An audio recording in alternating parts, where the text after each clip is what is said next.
besar dalam kehidupan kami. Sesungguhnya kami tidak layak di hadapan-Mu ya Tuhan.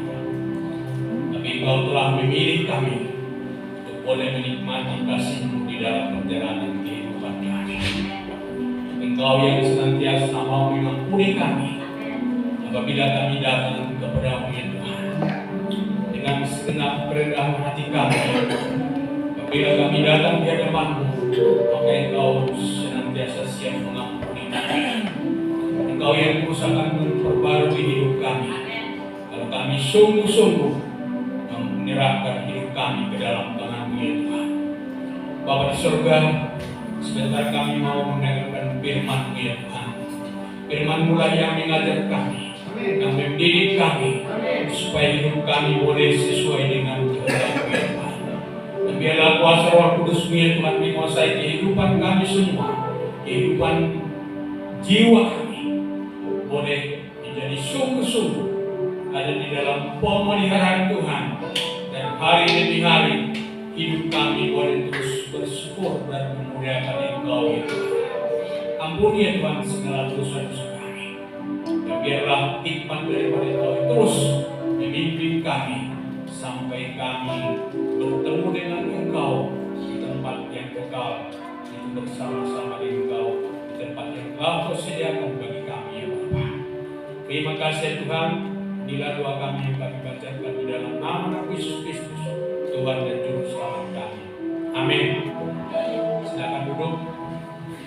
Ya, pertama-tama saya mengucapkan terima kasih kepada Bapak Petrus dan juga kepada jemaat semua yang boleh memperkenankan saya untuk menyampaikan firman Tuhan pada siang hari ini.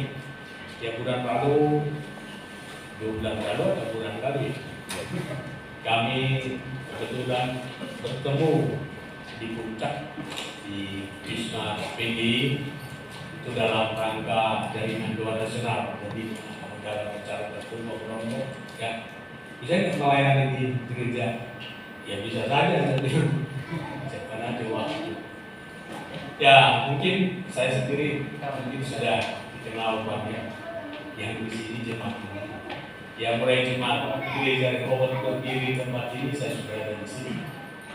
Dulu masih di lantai 5, yang lama-lama sudah kemana nggak tahu, sudah pergi ke surga sebagian atau ke tempat lain di yang baru. Ya karena ya saya pengalaman tempat ini sudah 31 tahun. Jadi maaf kalau tadi saya lihat speaker kadang-kadang bisa kadang-kadang ya nanti akan kita berbeda. Jadi ya sejak berdiri tempat ini untuk tempat ibadah dalam proses saya sudah ada di tempat ini jadi sudah 31 tahun karena gedung ini dipakai mulai Oktober 92. Jadi anak saya masih kecil saya sudah di sini. Ya 31 tahun lah dari 92 sampai sekarang ini. Ya puji Tuhan. Jadi mohon maaf kepada Bapak Ibu kalau pelayanan kami di tempat ini kurang berkenan. Ya, jadi cuma saya sadar kalau kita semua untuk melayani Tuhan kita tidak perlu marah-marah, ya kan? Betul nggak? Jadi kadang-kadang kan kita itu sebab begini, yang memakai tempat situ juga karakternya juga macam-macam. Ada ibaratnya waktunya diambil sedikit karena ganti-gantian. Ada yang marah. Ya, padahal sebenarnya kalaupun dia minta waktunya diambil sedikit tidak ada masalah sebenarnya. Tinggal kesabarannya aja. Jadi kadang-kadang saya mikir kamu itu kesini memuji Tuhan bukan? Jadi ya siapapun kita sebenarnya ini sifat kita di dalam kehidupan kita sebagai jemaat, sebagai tubuh Kristus. Kita harus berpikir ya jangan marah-marah. Itu bukan ciri anak Tuhan, gitu ya. Ada saatnya harus marah, tapi Tapi ada saatnya tidak perlu apa? Marah. Marah baik kalau pada waktu yang tepat dan sasaran yang tepat. Ya kalau anak kita nakal, tidak perlu kita marahin, perlu dikasih taukat, gitu ya, artinya ditaukat. Tapi kalau sampai dia juga memberontak, ya salah juga kita, kan gitu. Ya artinya dalam hal ini perlu kita memang memahami siapa kita di hadapan Tuhan. Nah, saudara-saudara kasihan Tuhan, perlu kita sadari bahwa kalau bukan anugerah daripada Tuhan, bukan kasih karunia daripada Tuhan dalam kehidupan kita, tidak ada apa-apa. Dan harus kita sadari, kalau Bapak Ibu bisa ada di sini sekarang, boleh menikmati atau bukan sekarang di dalam ibadah-ibadah bisa menikmati firman Tuhan, itu adalah anugerah dari Tuhan. Sebab apa? Dalam firman Tuhan kita tidak ada seorang pun yang baik, semua sudah menyeleweng, sudah semua memberontak. Bahkan ya Nabi Yesaya mengatakan, kebaikan kami itu ibarat kain kotor. Dalam Yesaya 64 ayat 6, segala kebaikan kita di hadapan Tuhan itu seperti kain kotor. Jadi artinya kebaikan kita pun di hadapan Tuhan tidak ada artinya sebenarnya. Kalau bukan anugerah Tuhan berlaku di dalam kehidupan kita. Nah, saudara-saudara yang kasih dalam Tuhan, mari kita membaca firman Tuhan. Kita baca secara bersebelasan dari Roma pasal 5 ayat 1 sampai 11. Roma pasal 5 ayat 1 sampai 11 kita baca secara bergantian. Saya ikut baca ayat yang ganjil, kemudian Bapak Ibu ayat yang genap, kemudian seterusnya sampai ayat 11 secara bergantian. Sudah dapat semua ya? Sebab itu kita yang dibenarkan karena iman, kita hidup dalam damai sejahtera dengan Allah oleh karena Tuhan kita Yesus Kristus. Oleh Dia kita beroleh jalan masuk dengan iman. Ya, semua. Oleh Dia kita juga beroleh jalan masuk oleh iman kepada kasih karunia ini. Dalam kasih karunia ini kita berdiri dan kita bermegah dalam pengharapan akan menerima kemuliaan Allah. Dan bukan hanya itu saja, kita malah bermegah juga dalam kesengsaraan kita, karena kita tahu bahwa kesengsaraan itu menimbulkan ketekunan, dan ketekunan menimbulkan tahuji, dan tahuji menimbulkan pengharapan, dan pengharapan tidak mengecewakan. Karena kasih Allah telah dicurahkan di dalam hati kita oleh Roh Kudus yang telah dikaruniakan kepada kita. Karena waktu kita masih lemah, Kristus telah mati untuk kita orang-orang durhaka pada waktu yang ditentukan oleh Allah.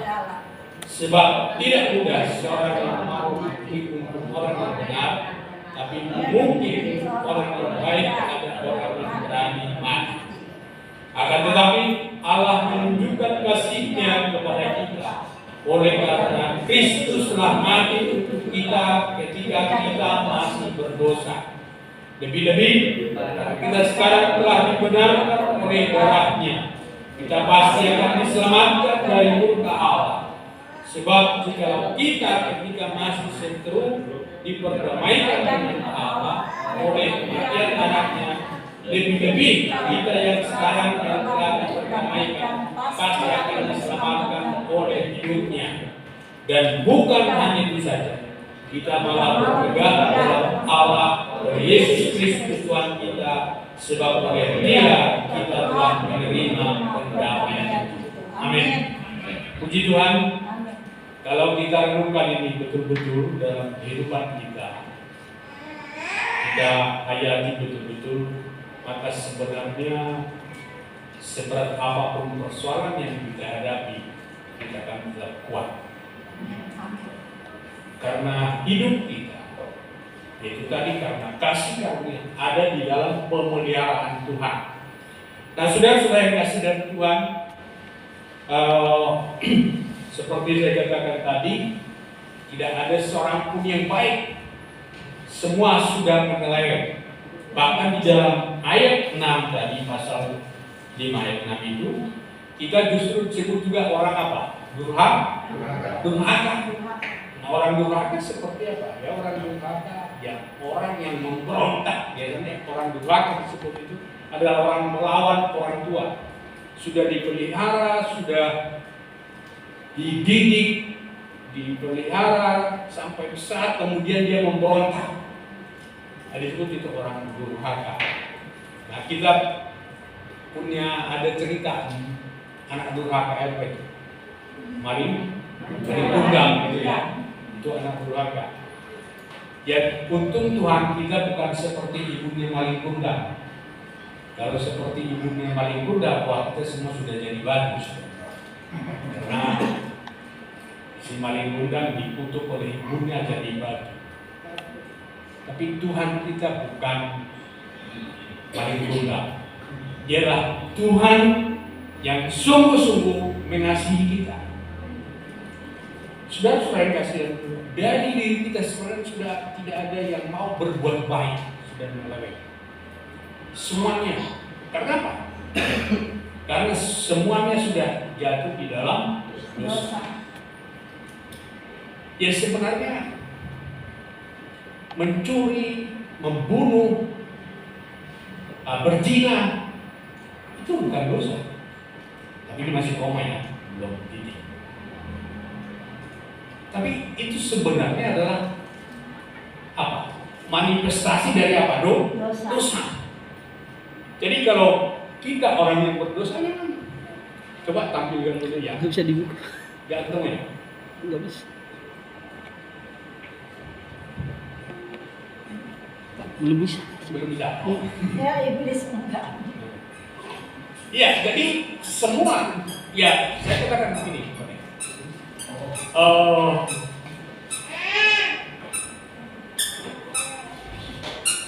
Saya mencuri, maka saya dari orang berdosa.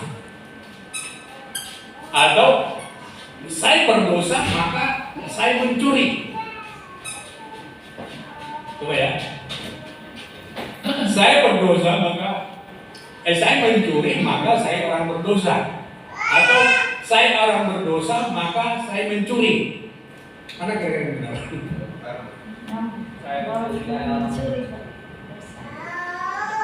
Apa karena saya mencuri maka berdosa, atau karena saya orang berdosa maka mencuri? Ayo, jawab yang benar, mana yang benar? Ya saya katakan tadi, mencuri, membunuh, berzina itu bukan dosa, tapi itu adalah manifestasi dari apa? Dosa. Jadi sebenarnya, jadi kita mencuri karena apa? Orang berdosa. Karena orang berdosa. Bukan karena kita mencuri maka jadi berdosa, tapi karena kita orang berdosa maka apa? Mencuri. Sama halnya benar. Harimau menerkam binatang kambing, maka dia adalah binatang buas. Atau harimau binatang buas maka menerkam kambing. Ada yang benar?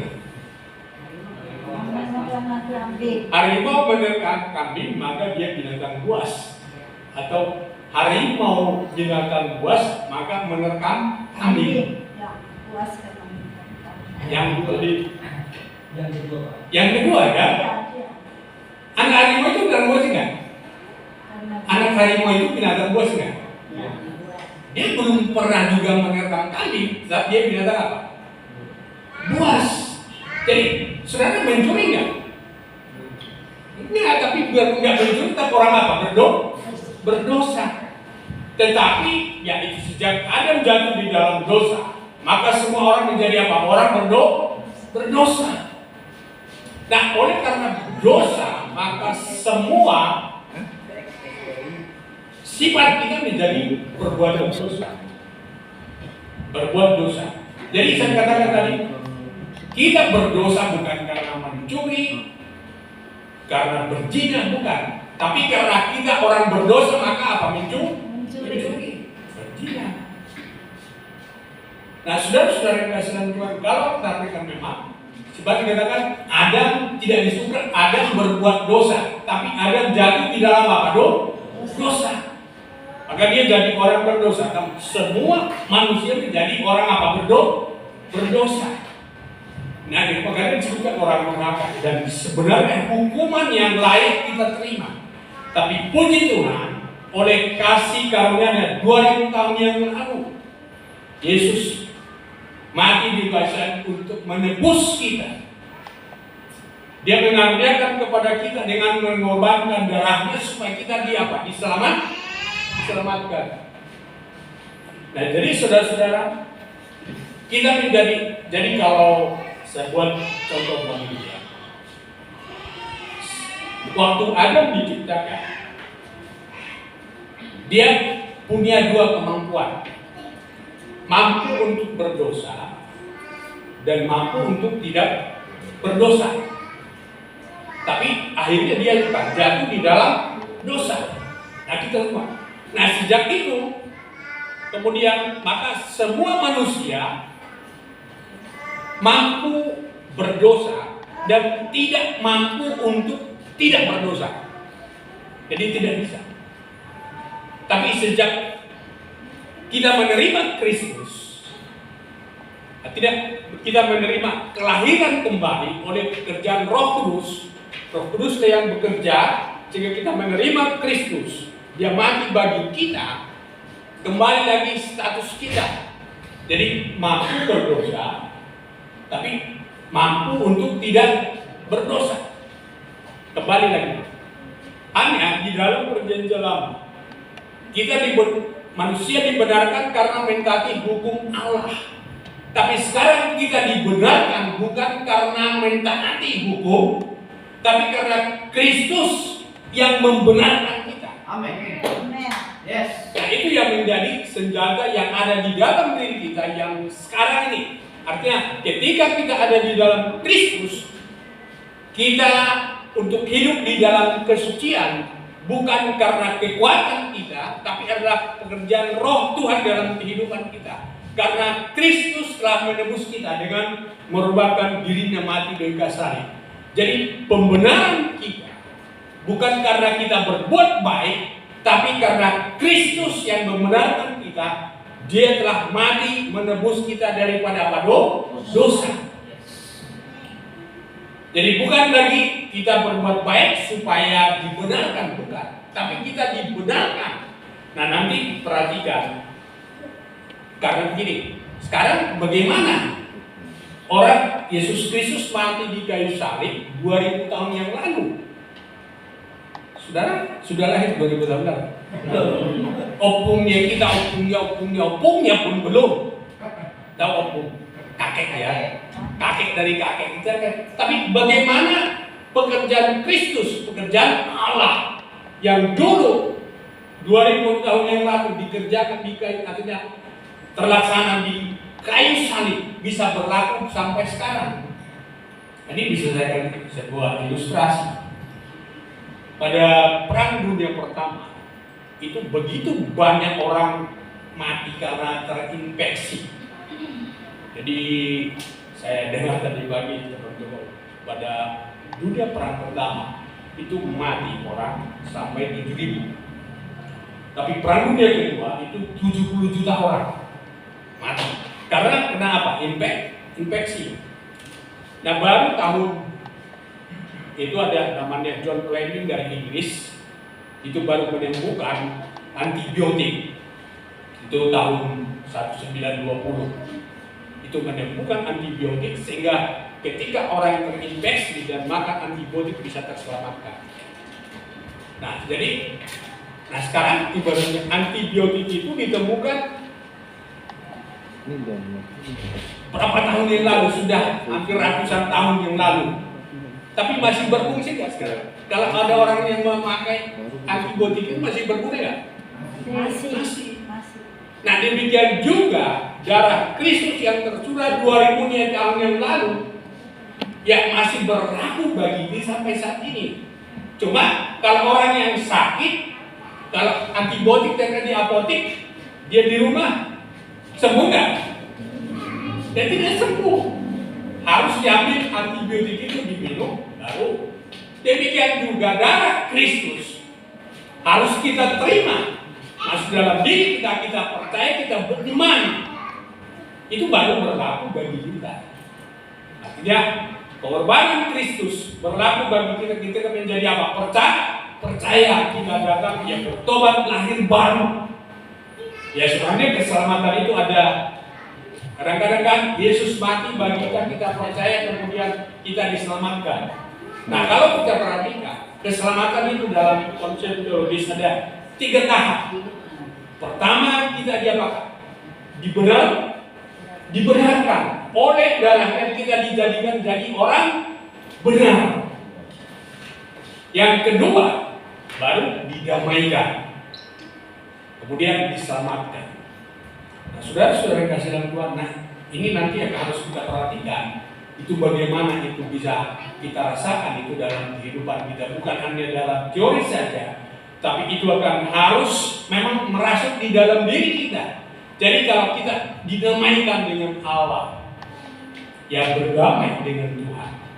Itu sebabnya setiap saat kita bisa datang kepada Tuhan berdoa, mau dimanapun.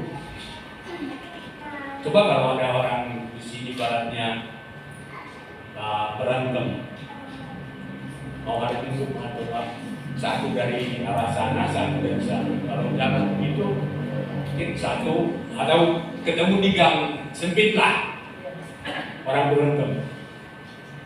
Kalau pas papasan itu, yang satu kan melihat tembok sebelah, yang satu melihat tembok sebelah. Jadi dia akan bilang, lebih baik gue lihat tembok dari lihat tembok gitu kan. Ya itu karena apa? Tidak apa berdamai. Tapi kalau berdamai dia kan cipika-cipiki ya. Ya, dia kan cium pipi kiri, cium pipi kanan. Orang yang berdamai. Nah, saudara-saudara kasih dalam Tuhan. Jadi orang yang didamai, kita telah didamaikan dengan Allah. Oleh darahnya dia menghapus dosa kita. Jadi ibaratnya kalau ada catatan banyak dosa kita udah di titik X dosa-dosa itu. Dengan apa? Dengan darah. Itu darah Kristus menghapus kita. Kita dijadikan jadi orang benar. Nah demikian kata kalau kita diperdamaikan, nah, berarti kita harus belajar untuk berdamai dengan apa? Semua orang. Saya bersyukur kepada Tuhan. Mungkin ada orang yang membenci saya, tapi saya tidak pernah mau membenci orang. Atau kalau marah bisa, tapi marah seterusnya tidak. Ya firman Tuhan juga mengatakan kan, jangan sampai matahari terbenam. Marah ini, itu di keluarga kita praktekkan itu. Kalau bisa marah, ya bisa saja marah. Marah tidak selalu dosa. Tapi kalau marah-marah itu dosa besar. Iya kalau marah-marah. Iya karena kalau marah-marah berarti bukan saatnya marah, dia apa mah? Marah yang benar ya. Marah. Ya dong. Ada saatnya marah. Tidak selalu ya kalau kita anak kita yang dalam proses dididik harus pasti bisa marah. Saya kira kalau orang tua yang tidak pernah memarahi anaknya, saya jamin anaknya akan tidak beres. Kalau tidak pernah dimarahi. Karena apa? Tidak mungkin anak itu apa? Selalu apa bang? Baik. Wanakal. Saya dulu anak saya sampai dikatakan begini, pajak. Apa itu nak pajak? Pak pajakan. Ya saya termasuk orang yang keras mendidik anak. Saya seorang guru. Kalau guru juga anak didik saya karena zaman itu masih bisa pakai tongkat. Tapi kan zaman sekarang kan nggak bisa. Dia melawan. Enggak, dia bukan KPI, Komisi Perlindungan Anak. Ya kan? Kalau dulu masih bisa saya hajar. Karena saya hajar anak pakai sepatu besi, saya tendang sampai pingsan. Pernah. Dia pulang karena sudah saya hajar marah, dia mau pulang ke rumah. Di tengah jalan pingsan, jatuh dia. Tentu diambil orang, tapi tidak lama cepat sadar. Tetapi ya syukurlah pada saat itu juga tidak dilaporkan. Gitu. Dan orang tua yang menolong dia itu pun tidak menyalahkan saya. Karena memang marahnya saya sudah keterlaluan, perbuatannya sudah keterlaluan sebenarnya. Tapi justru setelah berapa tahun kemudian dia sudah hormat kepada saya. Dia jadi polisi. Dia jadi polisi. Saya udah perhatikan anak-anak saya yang nakal dulu gitu ya. Waktu saya mengajar di SMP, anak-anak yang nakal yang saya ajar itu bahkan jadi bendera pun ada. Artinya tidak salah saya mendidik mereka. Ya mungkin kalau seperti sekarang ini ya beberapa, bahkan 10 tahun terakhir pun saya tidak pernah pukul anak, atau 20 tahun terakhir gitu lah. Saya sudah pensiun 7 tahun, jadi umur saya sudah 67, 68 yang bisa. Jadi waktu di SMA itu masih pukul, tapi 20 tahun terakhir hampir tidak pernah pukul anak lagi. Itu karena institusi ini udah lain. Nanti bisa dilapor, kita dipanggil ke polisi kan gitu ya. Padahal sebenarnya itu pakai tongkat itu alkitabiah kan? Iya. Itu alkitabiah. Pendidikan itu pakai tongkat itu alkitabiah. Cuma yang ditongkat itu pantatnya kan gitu kan. Jadi biarpun kencang kita pukul, tidak ada efek sampingnya. Jadi saya tahu memang pukul anak di mana. Saya tidak pernah pukul di mukanya. Jadi selalu pantatnya itu. Bahkan ya siap dipukul. Jadi anak-anak saya pun demikian. Jadi itu karena marah betul kan. Saya bilang pak jahat gitu ya. Tapi setelah dia mahasiswa baru dia bangga saya sebagai ayahnya gitu ya. Kenapa? Ketika dia cerita sama teman-teman dari mahasiswa, bapak saya dulu jahat, bapak keras gitu. Tapi kelebihan bapak saya kalau habis dimarahin diajak berdoa. Itu. Jadi memang kalau saya marahin anak-anak saya, habis dimarahin, saya ajak berdoa. Saatnya juga baca firman Tuhan, supaya dia sadar dia buat dia apa salah. Jadi setelah dia mahasiswa baru dia, wah. Jadi justru orang lain memang benar juga bapaknya gitu. Ya sekarang saya sudah di seorang lawyer yang manajer di sebuah perusahaan di Hyundai, pabrik Hyundai itu, ya manajer di situ. Dari 40 perusahaan dari ya artinya betul-betul kalau saya perhatikan kalau bukan dididik dengan benar, wah itu anak kita tahu jadi apa. Karena pergaulan dengan itu waktu di SMP udah bolos sama teman-temannya, dan bahkan di lingkungannya pun pada saat itu banyak nggak beres. Ada yang ngambilin anak orang, gitu kan, nggak lulus kuliah.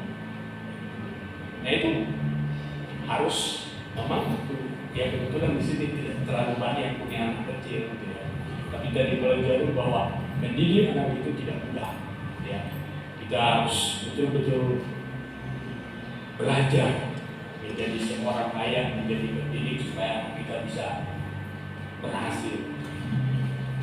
Ya anak saya dua-duanya, saya punya anak dua, ya boleh saya katakan saya sudah menikmati diri dan mereka berhasil dua-duanya dari pekerjaan. Karena saya nomor 2 dari Bangkok, dia bekerja di sana jadi customer service Apple, ya, yang perempuan. Dia dari sarjana hukum, jadi pengacara, dan saya perhatikan mereka sungguh mau hidup dalam Tuhan. Anak yang nomor 2 perempuan, dia juga sudah suka menolong orang lain. Dia memberi sumbangan ke panti asuhan tiap bulan. Anak saya nomor 2 pun sudah begitu, mau terbeban untuk menolong sesama. Karena saya mengajar mereka untuk mendidik mereka supaya tidak harus peduli sama orang. Sebab saya sudah katakan kepada mereka, Papa tidak punya warisan lagi kepada kalian. Sudah cukup sarjana kalian berdua. Jadi kalau sekarang, kalau saya menolong orang, kamu tidak boleh keberatan. Jadi betul, saya tidak ada warisan lagi buat mereka. Paling asuransi jiwa. Dan kebetulan diri saya asuransikan, jadi kalau saya mati buat kehidupan buat mereka ada uang asuransi itu aja. Ada yang mereka. Jadi, tapi saya lihat mereka dia peduli sama orang lain. Jadi tidak mementingkan diri sendiri. Nah, saudara-saudara yang kasih dalam Tuhan, jadi pertama kali tidak belum bisa ya bilang juga dia. Belum bisa, Pak. Ya, oke. Jadi kita sekarang dalam posisi sudah dilahirkan karena sudah menerima Yesus Kristus. Kita sudah dibenarkan oleh melalui iman kepada Tuhan. Kita dijadikan jadi orang apa? Benar. Tadi dikatakan dalam 1 Petrus 2 ayat 9, kamu adalah bangsa yang terpilih, imamat yang rajani, umat yang kudus, ya, untuk perbuatan-perbuatan yang dikehendaki oleh Allah. Nah, kita dikuduskan bukan karena kita kudus, tapi karena darah Kristus yang menguduskan kita. Amin. Dia menyucikan kita, dia mengampuni. Ketika kita datang bertobat, datang kepada dia minta pengampunan, maka Tuhan mengampuni kita. Kita dilahirkan kembali. Nah, disitulah ada kemampuan di dalam diri kita untuk hidup di dalam kebenaran, untuk melakukan kehendak Allah. Nah, coba perhatikan. Nah, apa yang terjadi ketika kita dibenarkan? Coba lihat di dalam Titus pasal 2.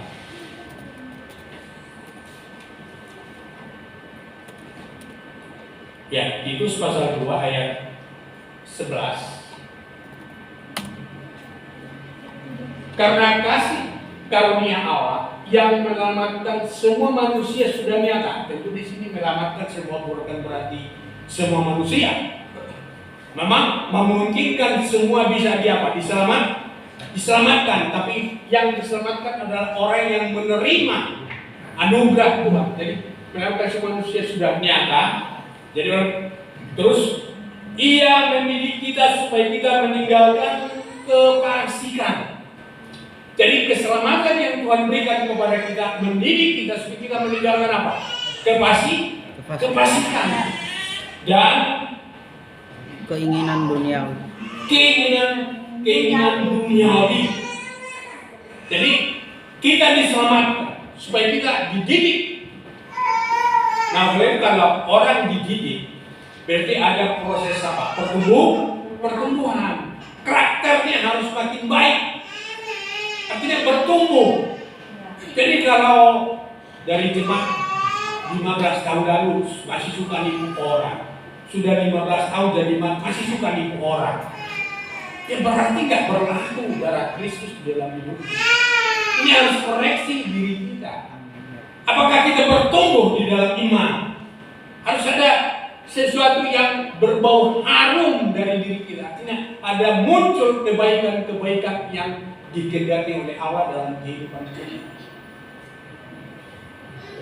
Artinya takut kita orang jadi kita sebut kita Kristen, ya apa yang disebut orang kayak Kristen KTP. Nah, Kristen yang benar itu dikatakan sudah datang di dalam ayat 11 tadi kan.